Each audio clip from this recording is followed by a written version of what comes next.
जो हमारे अंदर एक जज्बा और एक इनकलाब पैदा करता है, जिसको हम अतीक अहमद के नाम से जानते हैं, कल वो और उनकी पूरा परिवार इस पार्टी में शामिल हुआ। मैं उनको भी और आप सबको भी इस बात की मुबारकबाद पेश करता हूं। दोस्तों, मैं शुक्रिया अदा करूंगा सुल्तानपुर टीम का कि उन्होंने मुझे आपके बीच में बोलने का मौका दिया। आज मैं जो बात रखना चाहता हूं वो आज हमारे बीच हमारे साथ जो हालात पेश आ रहे हैं, ये हालात के वजूहात क्या हैं और इसका हल क्या है, इसको कोई और नहीं तलाशेगा, ये हमें ही तलाशना पड़ेगा। अपनी बात की शुरुआत मैं उस बहन को याद करना चाहता हूं जो अभी दिल्ली में 10 दिन पहले की एक इंसिडेंट है, एक घटना है, आप जानते होंगे। एक हमारी बहन एक फैमिली इसी मुरादाबाद शहर से निकलकर जाती है, दिल्ली में वो बस जाती है, वहां अपनी बेटी को पढ़ाती है, उस बेटी को तरबियत देती है, उसे तालीम देती है और उस तरबियत और तालीम को हासिल करने के बाद वो हमारी बहन वहां के सिविल डिपार्टमेंट में, वहां के सिविल पुलिस के डिपार्टमेंट में वो वहां पर नौकरी में आती है और उसके बाद 4 महीने तक वो उसको नौकरी को करती है। लेकिन उसी बीच अचानक उसके साथ एक ऐसी घटना हो जाती है जिससे मुझे लगता है कि इस मुल्क में जो भी अमन पसंद लोग हैं, चाहे वो मेरे हिंदू भाई हो, चाहे वो किसी भी धर्म को मानने वाले हो, उन सब का कलेजा कांप गया होगा। मैं बात कर रहा हूं अपनी उस मरहूम बहन राबिया के बारे में, जिसको कुछ दरिंदों ने इस बुरी तरीके से उसके साथ उसके गैंगरेप किया गया और उसके बाद उसको कम से कम 50 जगह ऐसे वार किए गए कि जिससे उसके पूरा बदन छलनी हो गया। अब सोचना हमें और आपको है कि क्या हम लोग जिसको सरकार चुनकर दिए थे, जिसे अपना मुखिया बनाए थे, मानता हूं अगर मुसलमानों ने वोट नहीं दिया, मैं अपने हिंदू भाइयों से सवाल करना चाहता हूं, बहन तुम्हारी भी है, बेटी तुम्हारी भी है, बेटी बचाओ और बेटी पढ़ाओ के नारा देने वाले आज अगर इस बहन के साथ इंसाफ नहीं कर सकते हैं तो आप याद रखिएगा, सबकी बहन का नंबर आएगा, सबकी बहन के साथ ये होगा और उस दिन शर्मिंदा आप भी होंगे और शर्मिंदा आज हम हैं, उस दिन भी हम शर्मिंदा होंगे। आज राबिया बहन को मैं आपके सामने बड़ी जिम्मेदारी के साथ ये बात कह रहा हूं कि हमारे उसी दिल्ली में ऑल इंडिया मजलिस इत्तेहादुल मुस्लिमीन के जो वहां के प्रदेश अध्यक्ष हैं जनाब कलीमुल हफीज साहब, उनकी मेहनत और उनकी काविश को देखिए। रात दिन कोई ऐसा दिन नहीं है, पिछले 10 दिनों से लगातार वो सड़कों पर हैं और उस बहन के लिए इंसाफ की मांग कर रहे हैं। अब मैं सवाल अगर पूछूं तो क्यों ना पूछूं अरविंद केजरीवाल तुमसे कि तुम तो ये बताते थे कि हम विकास की बात करके सरकार बनाए हैं, हमने विकास का नारा दिया है, क्या तुम्हारा यही विकास है कि उस दिल्ली में दंगे हो रहे थे, जहां घर और कॉलोनियां जलाई जा रही थी, जहां दुकानों को जलाया जा रहा था, तुम एक बार भी अपने घर से निकलकर वहां नहीं गए। आज हमारी बहन के साथ ये जुल्म हुआ, ये बर्बरियत हुई, उसके बाद अरविंद केजरीवाल के जबान से अभी तक एक अल्फाज नहीं निकले हैं। इस देश के गृह मंत्री, जिसके अंडर में वहां पर का लॉ एंड ऑर्डर का मामला गृह मंत्री के अंडर में आता है, उस गृह मंत्री के कान पे जो नहीं रेखती, वो गृह मंत्री इसके बारे में कोई आवाज नहीं उठा रहे, वो कोई कार्रवाई नहीं कर रहे हैं। उस बहन के जुल्म के खिलाफ एक मुकदमा लिखाने के लिए लोगों को सड़क पे उतरना पड़ा और उसके बाद उतरने वाले भी ऑल इंडिया मजलिस इत्तेहादुल मुस्लिमीन के थे। गिरफ्तारियां अभी तक नहीं हुई, उसकी प्रॉपर इन्वेस्टिगेशन नहीं हो रही है। अब ये घटना तो दिल्ली की है, मान लीजिए आप कह सकते हैं ये दिल्ली की है, लेकिन अब आ जाइए इसी प्रदेश उत्तर प्रदेश में, यही बगल एक जिला प्रतापगढ़ है, यही बगल सुल्तानपुर जिस जिले में मैं आज खड़ा हूं, यही जौनपुर है, यही तमाम जिले हैं। आप उठाकर देख लीजिए इनके जेलों में किन की औलादों को इसमें बंद करके रखा गया है। ये आपका भाई जो बोल रहा है फर्जी मुकदमे का शिकार, ये भी आपके सामने खड़ा है। इसी जेल में कितने मुसलमानों के बच्चों को फर्जी मुकदमे में जेल में रखे गए हैं, उनके खिलाफ आवाज उठाने वाला कोई नहीं है। इसी प्रतापगढ़ शहर में आए दिन लोगों के पैर में एनकाउंटर के नाम पर गोली मारी जा रही है, आवाज उठाने वाला कोई नहीं है। हम और आप मजबूत करते हैं समाजवादी पार्टी को, हम और आप कहते हैं कि हमें बीजेपी को हराना है, कल मेरा सदर जब फैजाबाद में ये तकरीर कर रहा था, मुझे फक्र होता है, उसने कहा है नौजवानों अपने दिल से इस खौफ को दूर कर दो, हराना और जिताना भूलकर अपने कायद को चुनने का फैसला ले लो, ये फैसला अल्लाह पर छोड़ दो कि किसे हराएगा और किसे जिताएगा। आपको अपने दिल से ये खौफ निकालना पड़ेगा मेरे दोस्तों। जब खौफ दिल से निकालोगे और इनका मुकाबला करोगे तो इंशाअल्लाह ये आपके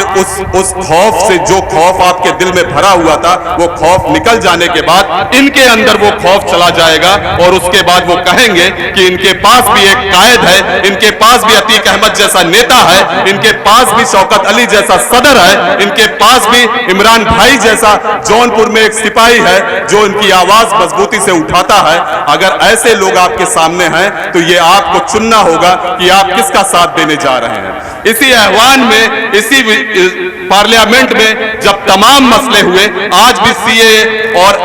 एनआरसी के मुद्दे को लेकर बहुत सारे प्रोटेस्ट करने वाले हमारे भाई जेलों में बंद हैं। इसी अलीगढ़ मुस्लिम यूनिवर्सिटी और जामिया के बच्चों को शहीद किए गए, इनकी आंखों को गोलियों से फोड़ दिया गया, इनके हाथों को काट दिया गया। जो बच्चे लाइब्रेरी में बैठ के पढ़ाई कर रहे थे, उन बच्चों को बर्बाद कर दिया गया, उनको अपाहिज बना दिया गया। मैं सवाल पूछना चाहता हूं अखिलेश यादव तुमसे कि तुम अलीगढ़ के नाम पर राजनीति तो करते हो, तुम्हारे पास अलीगढ़ मुस्लिम यूनिवर्सिटी की स्टूडेंट यूनियन के बहुत सारे नेता हैं, उनमें से एक विधायक भी है, और आज उसी अलीगढ़ मुस्लिम यूनिवर्सिटी पे जब आंच आई थी, जब वहां के बच्चों को लाइब्रेरी से घसीटकर गोलियां मारी जा रही थी, तुम्हारी जबान से एक अल्फाज नहीं निकले।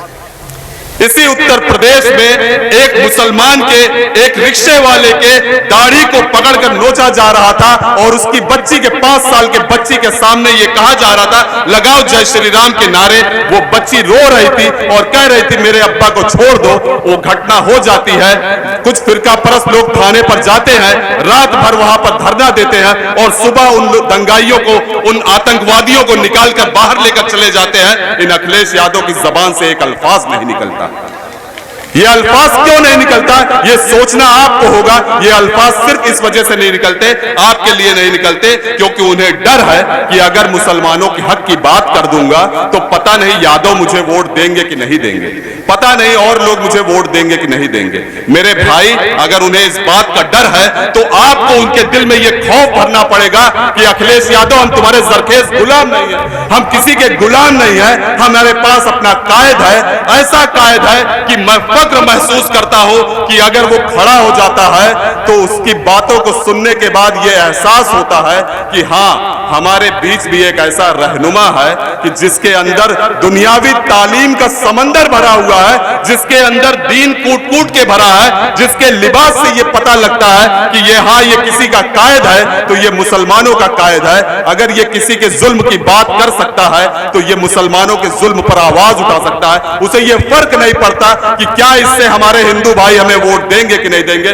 उसे ये एहसास रहता है कि जिसकी आवाज कोई नहीं है उसकी आवाज मुझे बनना है। अगर मेरी मुकद्दर में अल्लाह ने लिखा होगा कि हाँ, मेरी पार्टी बढ़ेगी आगे, मेरे लोग जीतेंगे, तो इंशाअल्लाह मेरे लोग जीतेंगे। ये भरोसा उस सदर का है और ये भरोसा वो आपके बीच करके जाता है, आप पर उम्मीद करके जाता है। अगर उसको ये भरोसे पे कायम आप नहीं रह सकते हो तो तकलीफ उसे होगी। वो भले ये तकलीफ ना बयान करे, लेकिन तकलीफ उसे होती है कि जितनी मेहनत वो गुलबर्गा में करके आता है और उसका रिजल्ट नहीं आता, जितनी मेहनत वो महाराष्ट्र में करके आता है, अगर उसका रिजल्ट अच्छा नहीं आएगा तो ये तकलीफ उन्हें होगी। जायज है, जब मेहनत करता है आदमी, जब साफ नियत से काम करता है, और आप लोग या हम जैसे लोग किसी दूसरी पार्टी की जरखेज गुलामी करने के लिए चले जाते हैं और उसको अपना वोट तकसीम कर देते हैं, बांट देते हैं, तो उसको तकलीफ होती होगी। मेरे भाई, मैं आपसे मौतबाना गुजारिश करूंगा कि आप लोग ये जो जीत और हार की पॉलिटिक्स है इसको खत्म करिए, अपने बीच एक मजबूत कायद को चुनिए। आज उस बिहार को आपको देखकर सबक लेना चाहिए कि जहां हम 19 सीट पर चुनाव लड़ाते हैं वहां हमारे 5 विधायक कामयाब होते हैं। आज उस सीमांचल की बात वो ऐवानों में उठाते हैं, आज उस जगह पर वो लेकर जाते हैं और नरेंद्र मोदी से भी बात करते हैं। वो अपने मुख्यमंत्री को मजबूर करते हैं कि चलो चलो गृह मंत्री के पास और सीमांचल के मसले को उठाओ, अलीगढ़ मुस्लिम यूनिवर्सिटी के सेंटर के मसले को उठाओ, वहां पर जो बाढ़ आती है उसके मसले को उठाओ, मुसलमान के बच्चों के नौकरियों के मसले को उठाओ, उनके तालीम के मसले को उठाओ, उनकी औरतें और उनके बच्चे जो भूख के मारे मर जाते हैं उनके मसलों को उठाओ। ये आपका कायद कर सकता है। एक तरफ इसी मुजफ्फरनगर में दंगे हो रहे थे, हमारे कायद में बड़ी शर्मिंदगी के साथ कह रहा हूं कि इसी उसमें सफाई में बैठकर वो मुजरा देख रहे थे, और मुझे अफसोस होता है कि उन बहन बेटियों की इज्जत आबरू के बारे में उन्होंने कभी अपने कायद से नहीं सवाल किया। आज इसी दिल्ली में, इसी उत्तर प्रदेश की एक बेटी के साथ इस तरह का घिनौना अपराध होता है, उसका कत्ल कर दिया जाता है। मैं तमाम समाजवादी पार्टी के मुसलमान विधायकों से, उनके कार्यकर्ताओं से, उनके पदाधिकारियों से सवाल पूछता हूं, क्यों नहीं अपने कायद से कहते हो कि उसकी बात उठाओ, क्यों नहीं कहते हो कि उस मसले को उठाओ? आखिर वो बेटी तो इसी उत्तर प्रदेश की ही थी, आखिर वो बेटी इसी हिंदुस्तान की ही तो थी। कोई नहीं उठाता मेरे दोस्त। ये जो लोग समाजवादी पार्टियों में लगे हुए हैं, ये सिर्फ अपने फायदे के लिए लगे हैं, आप इसको याद रखिएगा। इनके अपने जाती मफाद हैं। आप ऐसे लोगों को दरकिनार करिए अपने बीच में से। जैसे कि हमारे सदर कहते हैं कि मैं खुद नेता बनने नहीं आया हूं, मेरे गाड़ी पर लाल बत्ती लगाने का शौक नहीं है, मुझे कोई गनर और असलाहधारी और Z+ सिक्योरिटी की जरूरत नहीं है, मेरा अल्लाह मेरे लिए काफी है। मैं आप लोगों की आवाज बनने आया हूं, मैं आपके बीच में से आपका अपना नेता चुनने के लिए आपको ललकारने आया हूं, आपको जगाने आया हूं। तो आप इस बात को यकीन रखिए कि जिस दिन आप अपने बीच में ऑल इंडिया मजलिस इत्तेहादुल मुस्लिमीन के किसी एक इंसान को चुनकर उसको ऐवान में भेजेंगे, तो इंशाअल्लाह उस बैरिस्टर के सरपरस्ती में वो आपके हक की आवाज उठाएगा, वो आपके बच्चों के तालीम के बारे में बात करेगा, वो आपके बहन बेटियों की हिफाजत के बारे में बात करेगा, वो हमारे नौजवानों की नौकरी के बारे में बात करेगा, वो इस जिले के विकास के बारे में बात करेगा, वो हमारे हर मसले पर रात दिन आपके बीच खड़ा हुआ मिलेगा। मेरे भाई, आप सबको अगर ये शर्फ मिला है कि आपके बीच बैरिस्टर साहब आ रहे हैं, तो मैं आप लोगों के सामने बस एक ही इल्तिजा करके आपके बीच से जाना चाहता हूं कि आने वाले 2022 चुनाव में इस सुल्तानपुर में जो भी हमारे प्रत्याशी बनाए जाएं, उनके साथ रात दिन एक कर दीजिएगा, और हर आदमी अपने आप को बैरिस्टर असदुद्दीन ओवैसी समझते हुए रात दिन मेहनत करके एक एक वोट उसके लिए दिलवाने का काम करिएगा, ताकि वो ऐवान में चुन के जाए। बहुत बहुत शुक्रिया आप सबका। ये थे हमारे एडवोकेट सुजातुल्लाह साहब, जो अपनी बातों को बहुत मुस्तैदी के साथ रख रहे थे।